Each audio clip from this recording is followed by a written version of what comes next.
BJP has scored those last 10 runs and is claiming that ये तो सिर्फ हम ही ने किया है. Don't get fooled. तुम बहुत मस्त काम करते हैं मकसूद भाई. आप द्वारका एक्सप्रेसवे पे हैं, आप देखेंगे यहाँ पर सड़क, ये देश की पहली सोने की सड़क 250 करोड़ रुपए प्रति किलोमीटर की लागत से बना रहे हैं मोदी जी. इसमें सोना, हीरा, जवाहरात यही देखने आया हूँ. इसमें भरा क्या है? अभी मजा आएगा ना भिड़ो. इसमें ये पत्थर, ये मिट्टी, ये रोड़ी, ये सब जगह बनती. 18 करोड़ प्रति किलोमीटर पास की गई थी. 250 करोड़ रुपए प्रति किलोमीटर के हिसाब से बन रही. ये देश को कहां से कहां विकसित करने वाले हैं, कहां जीडीपी लेके जाने वाले हैं. मैं तो धन्यवाद करते करते नहीं थक रहा मोदी जी का. ये इतने बड़े बड़े हीरे जवाहरात इन्होंने इस सड़क के अंदर जोड़े हैं. बहुत बहुत धन्यवाद. इस देश को लूटने के लिए, इस देश को बर्बाद के लिए बढ़ता जा रहा है. जब सच्ची नीयत के साथ काम होता है तब सही विकास होता है.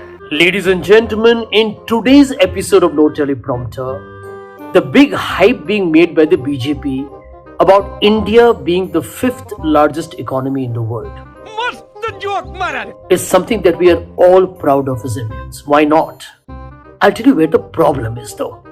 The problem is that the BJP and of course the great Vishwaguru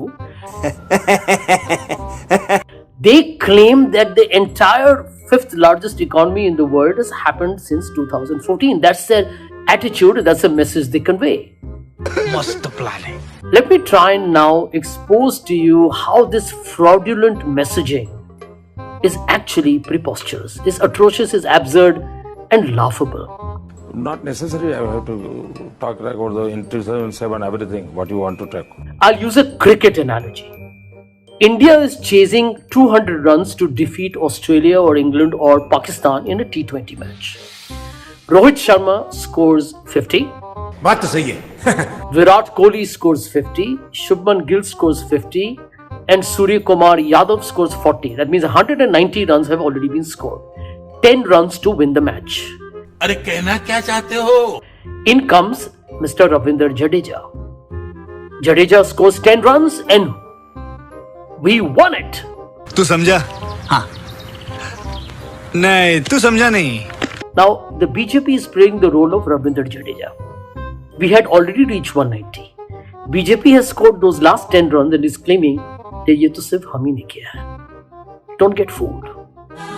तुम बहुत मस्त काम करते हैं मकसूद भाई. एमएसएमई को करीब 3.5 लाख करोड़ रुपए की मदद से कोरोना के संकट में भी उनको डूबने नहीं दिया, मरने नहीं दिया.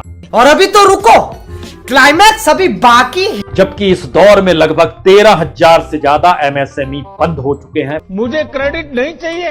5 साल में 13.5 करोड़ मेरे गरीब भाई बहन गरीबी की जंजीरों को तोड़ करके न्यू मिडिल क्लास के रूप में बाहर आए. जबकि सच ये है इस देश के भीतर का कि लगभग 30 करोड़ लोग और गरीब हो गए हैं. इस देश का जो मिडिल क्लास था वो लोअर मिडिल क्लास में आ गया है. जब सच्ची नीयत के साथ काम होता है तब सही विकास होता है.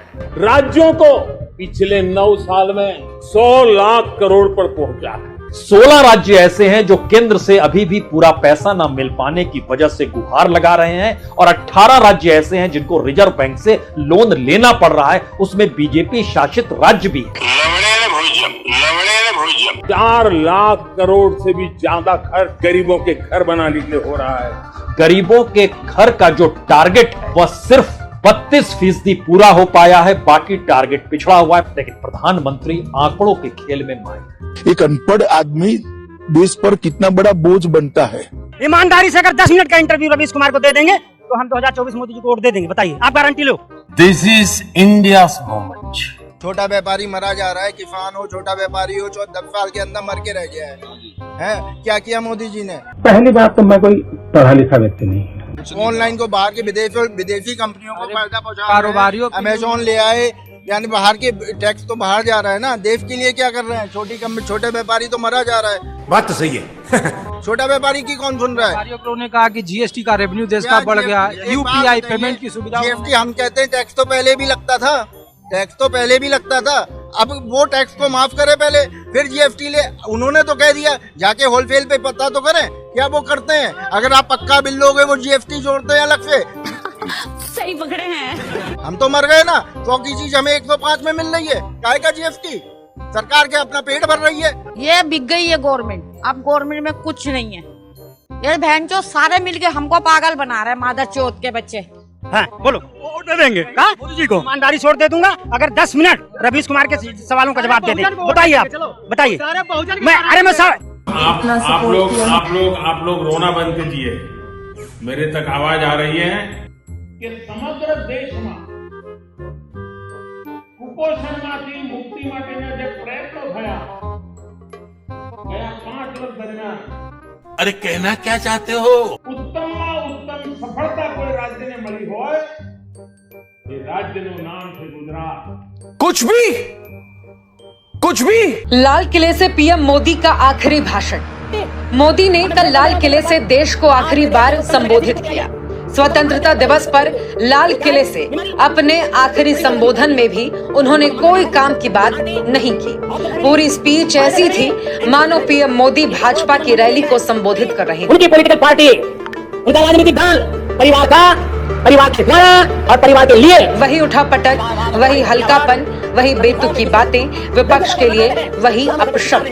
पगड़ी बांधकर किसी मन चले दूल्हे की तरह वो हाथ चमका चमका कर देश की विपक्षी पार्टियों को कोसते रहे, देशवासियों से झूठ बोलते रहे। देश को आजादी दिलाने वाली सबसे पुरानी पार्टी इंडियन नेशनल कांग्रेस को बुरा भला कहते रहे। लाल किले से अपने आखिरी संबोधन में नफरत फैलाते रहे, दिलों को जोड़ने के बजाय दिलों को तोड़ने की बात करते रहे। पीएम मोदी को इस बात का एहसास था कि ये उनका आखिरी संबोधन है, तो चेहरे पर घबराहट और बेचैनी साफ नजर आ रही थी। इस घबराहट में वो हिंदी भी सही से बोल नहीं पा रहे थे। जरा इस वीडियो को सुनिए। के लोग, मेरे लाखों हाथ पैर, हमने दुनिया के सामने इंटरनेट का सोलर अलायंस बनाया। 2 करोड़ लखपति दीदी का लक्ष्य लेकर देश ने लाल किले से इतना हल्का बेतुका भाषण कभी नहीं सुना। किसी प्रधानमंत्री का स्तर इतना कभी नहीं गिरा जितना पीएम मोदी ने गिरा दिया। पीएम मोदी का ये रवैया देश के लिए शर्म और चिंता की बात है। चिंताजनक बात यह है कि पूरे 10 सालों में पीएम मोदी को एक बार भी इस बात का एहसास नहीं हुआ कि वो भारत के प्रधानमंत्री हैं। वो भाजपा के प्रचार मंत्री नहीं चुने गए हैं। उन्हें अपने भाषण का स्तर इतना नहीं गिराना चाहिए। तो धन्यवाद दोस्तों, आपसे मिलने का मौका मिला। Thank you very much and thanks for everything.